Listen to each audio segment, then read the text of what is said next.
Welcome back to the Kingsway Podcast. Yeah.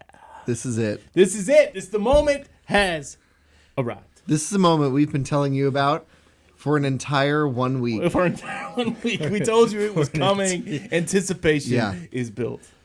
It's like the final episode of WandaVision. You just waited for that week. Yeah, for 8 whole weeks, like, except for this this is 1 it. week.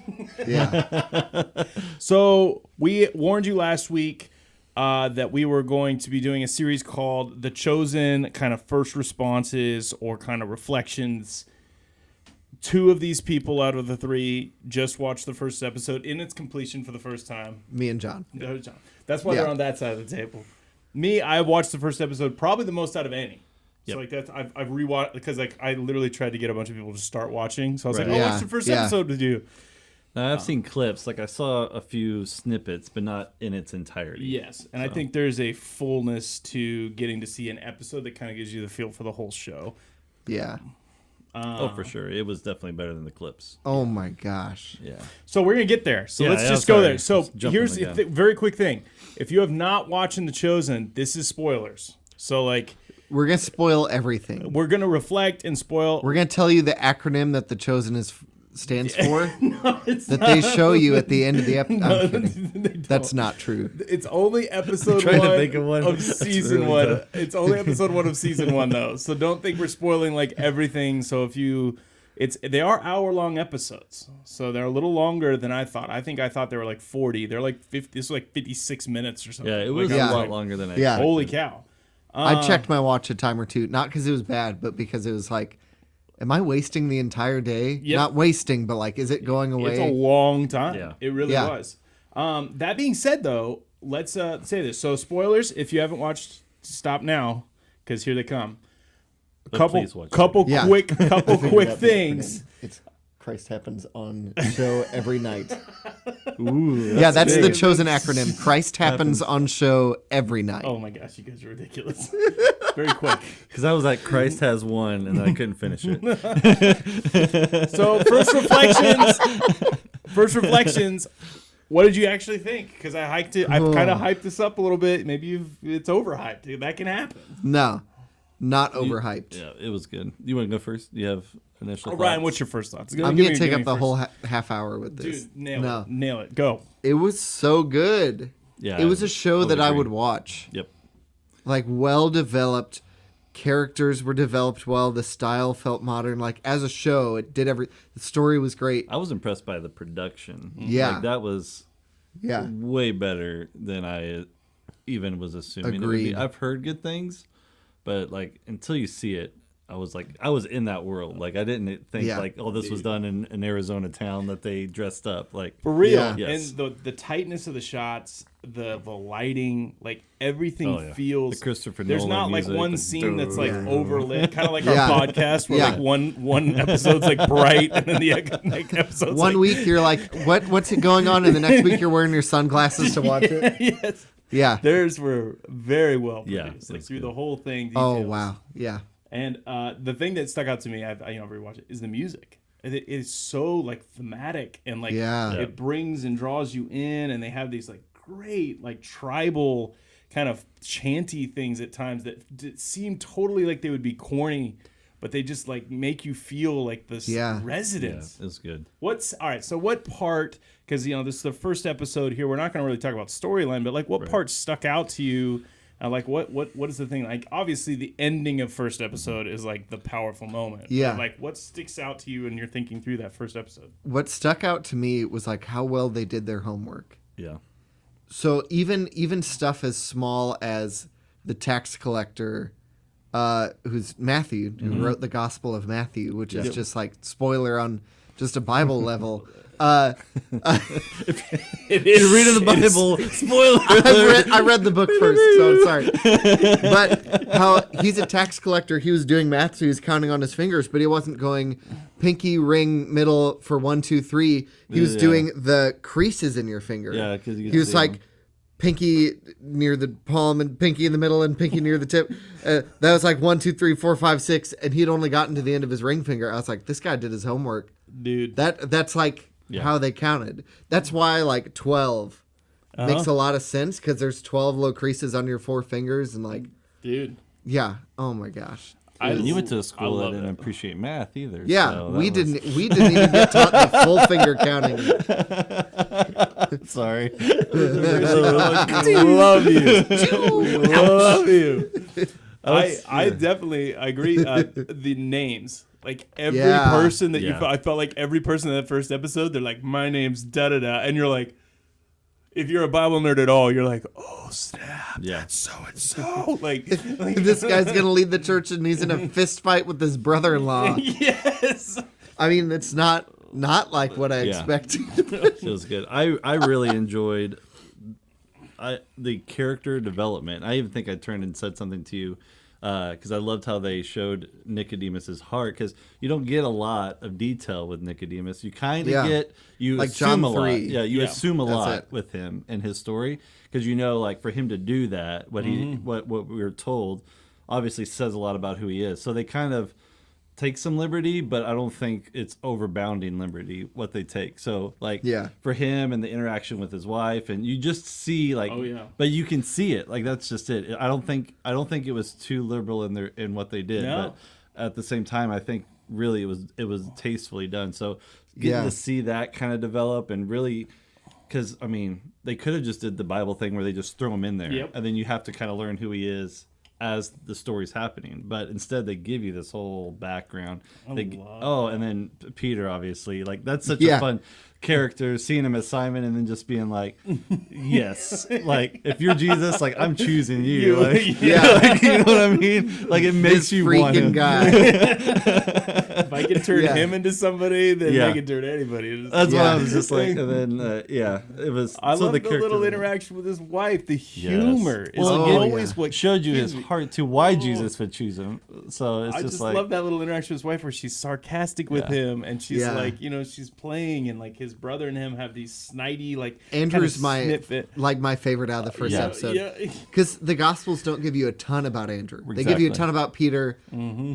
And most of what you get with Andrew is them mentioning his name after Peter. It's Peter. So Peter's the fact brother. that Andrew's so snarky and like, of course it will. But the whole episode. Assume brothers are, right? Well, especially a brother to Peter or somebody like him. Right. Because you would be like, he'd probably has punched him more than he got punched. Like, just. Well, and the way that like he's trying to give his brother Simon like multiple chances, and he's like, I've tried and I don't know what to do with you anymore. Like he's almost like at his wits end, like no, we've gone with your plans before, and like they haven't worked. He's got burnt before.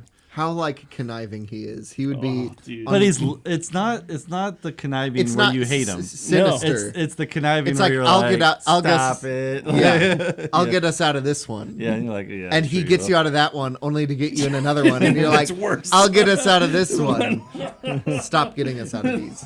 You just dug 2 feet deeper to get us out of that hole. We just took the consequences the first time. Yeah, it's like we're in a hole. I can dig a tunnel. Yep. And we'll probably get out. Like no. So there's two things that I've rewatched this multiple times. The two things that I think make this episode work. The two like main things. One is the pace.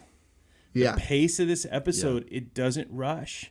Yeah. It legitimately doesn't rush, but it somehow doesn't feel too slow. Yeah, I was gonna say cinematically, it's like a movie, but story-wise, it's not like a one-off movie. No. Where they have to rush and get through stuff. It feels to me like a good Star Wars Episode 4 or Episode 7, where most of what it's doing is setting up questions. Yes. It felt like almost like kind of like parallels to movies. It felt to me like Fellowship of the Rings. Yeah. Mm-hmm. That's how it felt like, because there's all this epicness coming, but that's what's so beautiful about the Fellowship. I love watching the Fellowship. It's all the character development. Yeah. So you're seeing these characters start, and you know where it's going to end. Everybody knows where it's going to end. It's like it's such a beautiful beginning to the show, because I'm feeling it like I do when I watch a trilogy or like some sort of series. Like That's what it felt like. Excited to it was watch an hour. it with you, because I'm like, oh, you don't even know. Well, you think you know, but you don't know. And I don't know if we want to to jump to the end. But well, and that's what I was going to say. The second thing, and the second thing is they push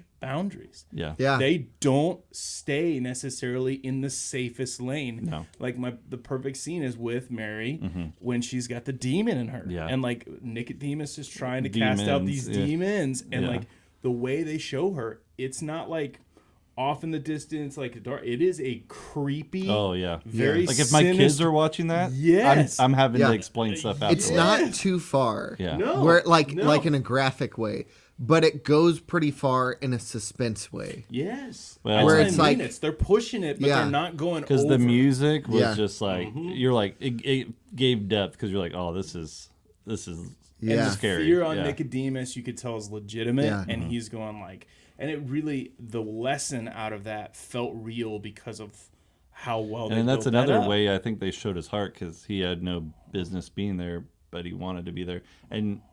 Really, I mean, that's some of those liberties, but at the same time, it's like, I truly think if I was to read about him, I could see him doing that. So it didn't feel out of place. It didn't feel, but it was definitely how kind of... How he gets to that roof in chapter 3, or how he gets to that conversation in John 3. In John 3, is definitely, you can see the liberties they're taking because he's questioning. Yeah. Yeah, the fact that he's talking to Jesus where most of the other Pharisees are like having encounters with Jesus, confrontations, but never like him trying to talk off at night. And the way I felt about it was it felt like in other movies where when somebody's telling a story of somebody who's starting to like come to faith in Jesus, but it's that initial doubt that leads you there. Like, is there more to life? And he had that moment in the when he was getting ready for that dinner with his wife. Yes, and he was she's like, "Suck it up, Buttercup." What if I don't know? What if the Torah is only letting us see a dim reflection of God and not like God Himself? And she's like, "Shut it." It's like that can't be true. You got to go be not doubting in front of all these people. Loud. And I love that, and that's what I mean by like they push boundaries where they don't always leave you with characters that feel great about where they're at in their life. Like they're constantly leaving these characters in tension in that first episode where like you see Andrew and Simon the whole time are basically like on the edge of doing things that they feel like they have to do, but they know they shouldn't. And that's not common in Christian like shows. Like those are like the build up moment. And then all of a sudden it's like, well, but it's like, this is a show that pushes that, like, maybe this is okay. Well, I think what they're doing is they just add weight to everything is what they're doing. Because I feel like they could tell the story of Nicodemus and show him interacting with Jesus, but there's not as much weight when you realize all the, the teaching he's doing and the weight of who he is and what he's bringing is very valuable to everybody that he sees. So for him to have that heart to be like, I don't know, maybe there's more, and to eventually, because we don't even see that interaction in the first episode, but we know it's coming. But they've taken an entire hour to tell you, hey, this interaction that you know is coming is more than just this little piece in the Bible. But you're excited already that that's going to happen. Because I think all of us, when we read that, it's such just a quip that you're like, you kind of learn about him and you hear about him in a couple other books and stuff, and it's one of those like, yeah, he's there. It's a cool story, but this, I mean, they add so much more to it. And let's just talk about the best part of this episode, and maybe you guys will agree.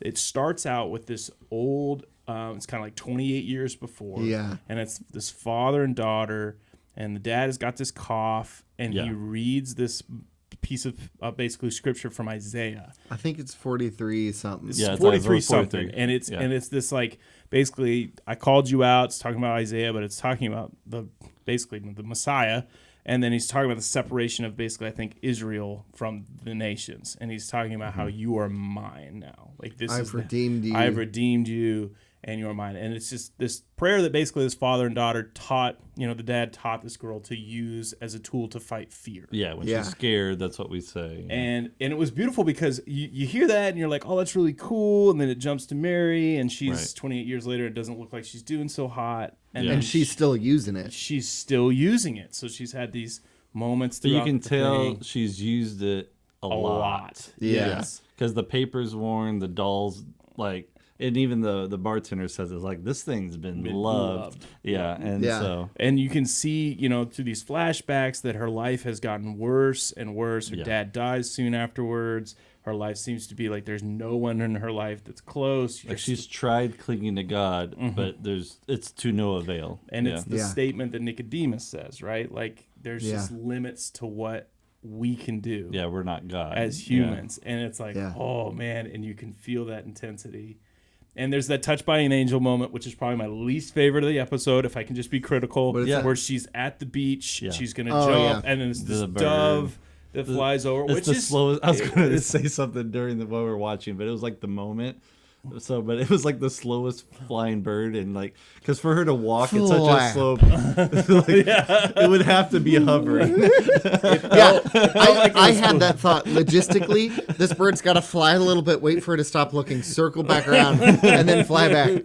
This got to be the worst trip this bird has ever taken. Such a jerk thing to say. It's the weakest scene in the movie. It is absolutely the weakest scene because it's like her moment of desperation.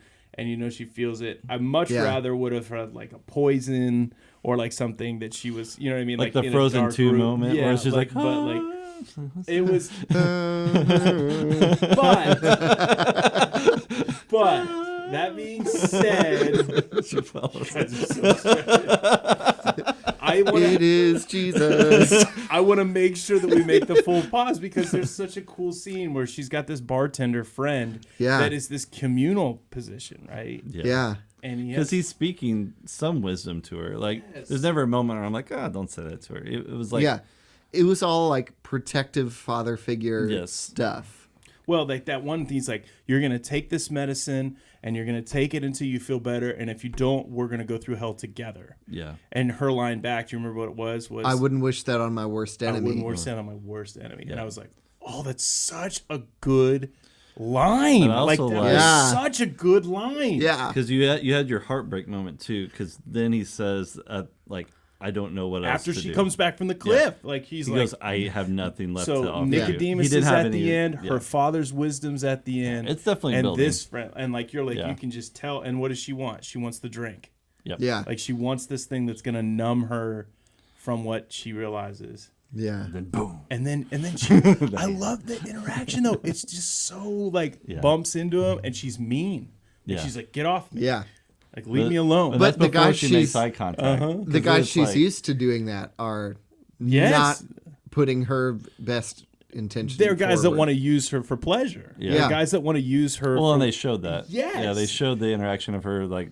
Oh, but you're so right. And dude, if there is a thing to watch for in this, it is every time a person meets Jesus for the first time, they do such a good job. And it's like this like tension of it. Like they feel the difference of like who they're looking at, and you can see her just flee. Like she literally like demons in her. It's like they're like she's holding her forehead and like she's deuces. Like pain immediately, and she just runs. Yeah. I mean, I talk about what it was like the final scene. Like, what were you thinking? Maybe Ryan starts off like, what were you thinking as that like she's running? What was going through your head? I was just like sympathizing with her. I know that's Jesus. I know he's helpful. But I was sympathizing with her like you're in this position. You've been used.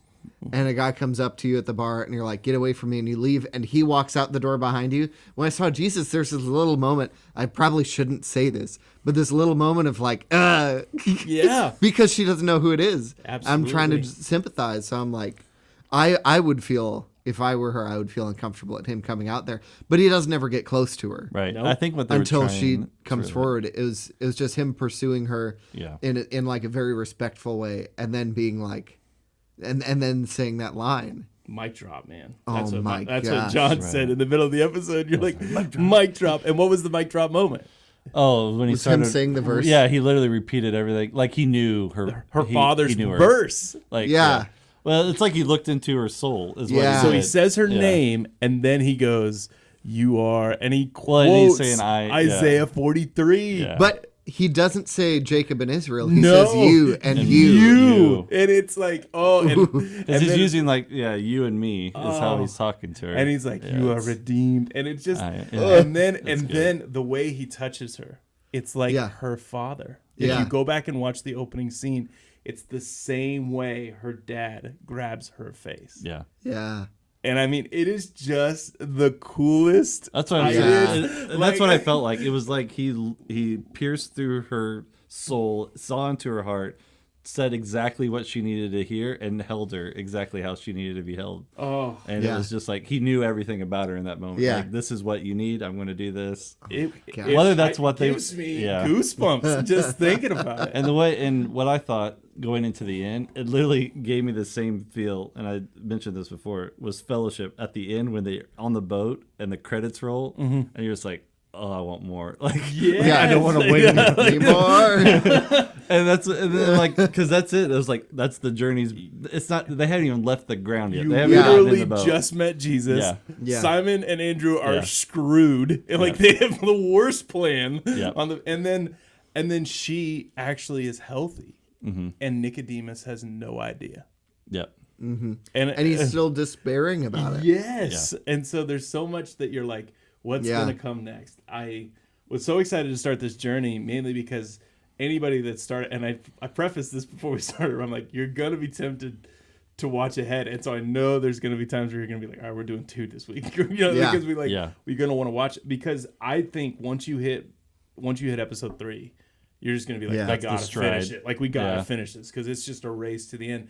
And the ending, of course, isn't necessary. There's season 2 now, so it's not like we're like, Right. Yeah. And you said you felt like this personally was the weakest one for you. This is absolutely, I think, out of all the episodes, was kind of surprising. The weakest episode. And it's not because I don't think it's good. It's just that this is the pace is so well done that they set the table that things now, whereas we only got one conclusion to a piece of the story, most of the other episodes at least hit 1 or 2 of the storylines. Yeah. So they kind of give you a little bit more to chew on, a little bit more. And then there's more and more characters. And so as you go, right. And like, and I mean, they just literally kind of just flashed Matthew at you just in a couple of scenes, gave you a little bit of his personality, but you just know that there's a well. This was like a crash course in like the culture of that time, the Greco-Roman culture being imposed on them as an oppressive force, the Jewish culture, the Pharisee culture of like trying to follow rules. Oh my gosh, that was done so well. Where it's like we need to follow God's law, or else He won't bless us, or else this won't happen. Like Nicodemus literally said, and this isn't in Scripture, but it's the heart of it is in everything we can read about the Pharisees and everything we know. Was him saying, that's why you're not being blessed. The reason the Messiah hasn't come yet is because these fishermen are fishing on the Sabbath. Yeah. And that's an embarrassment, and that's staining us, and that's... He would never come. Oh, my gosh. When he said that, I was like... That hits it. Ooh, like, in my heart, it hurt. Yeah. I'm looking for a book that's... Why he's looking, side topic. Yeah.